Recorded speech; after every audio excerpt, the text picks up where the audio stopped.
Good morning students. तो आज हम कक्षा 10वीं विषय सामाजिक ज्ञान विकास की समझ को हम आगे से पढ़ेंगे, है ना। पिछले वीडियो में हमने तालिका देखी 17.5, है ना। भारत व पड़ोसी देशों के चयनित मानव विकास सूचक वर्ष 2010 के अनुसार हमने देखे थे। इसमें नेपाल, भारत, चीन और श्रीलंका के विषय में हमने देखा जीवन प्रत्याशा, साक्षरता दर, 5 वर्ष के कम उम्र के बच्चों में कुपोषण किस तरह हमने ये पढ़ा था ना। तो इस सारणी के अनुसार आपको, है ना, यहाँ पर प्रश्न दिए गए हैं, रेड लाइंस में देखेंगे, है ना। 17.5 को देखकर निम्नलिखित प्रश्न का उत्तर दीजिए। तो यहाँ प्रश्न पूछा गया है, किन देशों में मानव विकास का स्तर बेहतर दिखाई दे रहा है।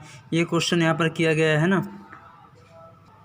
तो यहाँ पर देखेंगे, है ना, चीन और श्रीलंका, इनका मानव विकास स्तर, है ना, ज़्यादा बेहतर है नेपाल और भारत से, है ना। यहाँ पर देखिए जीवन प्रत्याशा चीन में 73, श्रीलंका में 75, साक्षरता दर में भी 98 और 91, और उम्र के अनुसार जो कुपोषण का स्तर यहाँ पर दिखाया गया है उसमें भी ये कम ही आते हैं। तो चीन और श्रीलंका, ये दोनों देश, है ना, इनका जो स्तर है वो बेहतर दिखाई दे रहा है।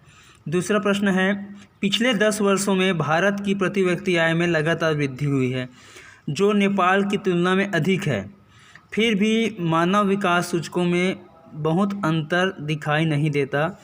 चर्चा कीजिए, बताया जा रहा है ना। तो इसमें देखिए हमारे देश में प्रति व्यक्ति आय बढ़ी है ना, किंतु आय का वितरण अत्यधिक क्या है, असमान है ना। समान रूप से आय का वितरण नहीं है। गरीब परिवारों की औसत आय बढ़ी, पर असमान वितरण का असर होने के कारण गरीबों को वैसा लाभ नहीं हुआ जैसे उच्च परिवारों को मिला है। इसलिए नेपाल के आसपास ही भारत नज़र आता है, ऐसा है। भारत में मानव विकास सूचकांक के लक्ष्यों को प्राप्त करने के लिए और क्या प्रयास किए जाने चाहिए, है ना। भारत में मानव विकास सूचकांक के लक्ष्यों को प्राप्त करने के लिए और क्या प्रयास किए जाने चाहिए।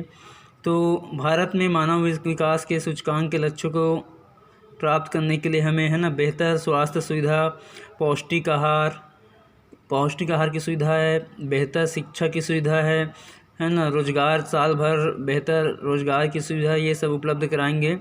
तो भारत में मानव विकास के सूचकांक के लक्ष्यों को प्राप्त करने के लिए, है ना, इसमें आसानी होगी। चलिए आगे देखते हैं। विभिन्न देशों के बीच तुलना करने के लिए हम प्रति व्यक्ति आय की तुलना करते हैं, है ना। विभिन्न देशों के बीच तुलना करने के लिए हम प्रति व्यक्ति आय की तुलना करते हैं। देशों की अलग अलग मुद्राओं को अमेरिकी डॉलर के अनुसार देखते हैं, यानी $1 कितने रुपये के बराबर होगा, या कितने युआन या कितने नेपाली रुपये के बराबर होगा। मान लीजिए अमेरिका में एक व्यक्ति के पास $100 है और वह व्यक्ति भारत आता है, तो उसके पास कितने रुपये होंगे, है ना। एक व्यक्ति के पास क्या है, $100 है और वह व्यक्ति भारत आता है, तो उसके पास कितने रुपये होंगे, है ना। तो $1 बराबर 65 रुपये बाज़ार भाव है, और वह व्यक्ति, है ना, सॉरी, $1 का 65 रुपये बाज़ार भाव है। उसके अनुसार उसके पास लगभग 6500 रुपये होंगे, है ना। परंतु यहाँ हम बाज़ार भाव का उपयोग नहीं करते।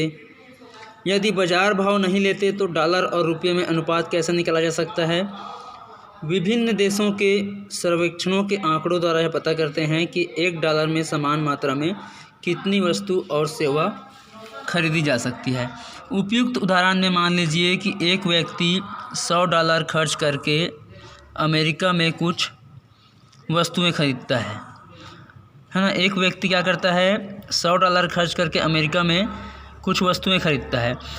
जब वह भारत आता है तो उसी मात्रा में वस्तुओं को खरीदने के लिए उसे कितने पैसे खर्च करने होंगे, है ना।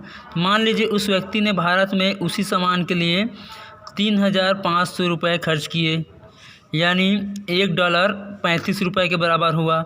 ऐसा करने से क्रय शक्ति बराबर रखी जा सकती है। आय की तुलना इसी अनुपात से की जाती है ताकि क्रय शक्ति समता, है ना, परचेसिंग पावर पैरिटी बनी रहे। तो नीचे तालिका 17.6 देखेंगे, इसमें चर्चा करेंगे, है ना। देश दिया है, प्रति व्यक्ति आय अमेरिकी डॉलर में लिया हुआ है।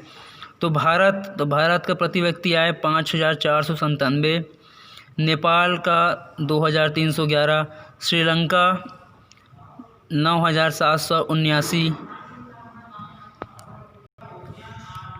और इसी प्रकार चीन का प्रति व्यक्ति आय दिया है अमेरिकी डॉलर में 12,547 है ना।